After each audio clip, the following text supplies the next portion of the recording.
ఆంధ్రప్రదేశ్ పాలిసెట్‌కి సంబంధించి fee payment ఏ విధంగా చేయాలని జెప్పేసి కామెంట్ సెక్షన్‌లోని, తర్వాత వాట్సాప్‌లోని పెడుతున్నారనమాట. అయితే ఇక్కడ మీరు గమనించాల్సింది రూ. 700 ఫీజయితే ఉంటదండి. అదే ఎస్సీ, ఎస్టీ వారికైతే రూ. 250 అనమాట. మీకు డైరెక్ట్‌గా హాల్ టికెట్ నంబరు అంటే POLYCET hall ticket number, rank number ఉంటది కదా! అది గూడా కావాలి. ఈ వీడియో కింద డిస్క్రిప్షన్‌లో మీకు లింక్ పెట్టాను. డైరెక్ట్‌గా ఓపెన్ జేసుకోండి.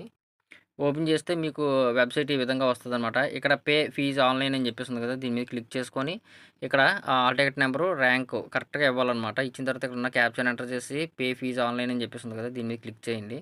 క్లిక్ చేయగానే మీకు పేజీ ఈ విధంగా అయితే ఓపెన్ అవుద్ది. ఒక పాపప్ అయితే వస్తదనమాట. దాన్ని ఓకే చేస్తే నెక్స్ట్ పేమెంట్‌కయితే వెళ్ళిపోతారు.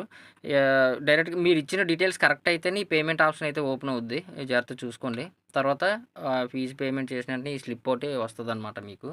దీన్ని ఇక్కడ ప్రింట్ అనే ఆప్షన్ ఉంటది. ఈ ప్రింట్ తీసుకోవాలి. దీంతో పాటు 2 సెట్‌ల జెరాక్స్ కూడా మనం తీసుకెళ్ళవలసి ఉంటది.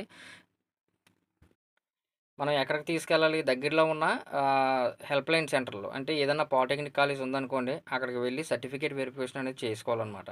ఒకవేళ మీకు దగ్గరలో ఉన్నది హెచ్ఎల్‌సి సెంటర్ తెలియలేదనుకోండి, మీరు డైరెక్ట్‌గా వెబ్‌సైట్‌లో అయితే చూసుకోవచ్చు. ఇక్కడ మీరొకసారి హోమ్ పేజ్‌కొచ్చేసారనుకోండి, ఇక్కడ లిస్ట్ ఆఫ్ హెచ్ఎల్‌సి సెంటర్స్ అని జెప్పేసి ఉంటది. దీని మీద క్లిక్ చేసుకుంటే ఒక పీడీఎఫ్ అయితే డౌన్‌లోడ్ అవుద్దనమాట.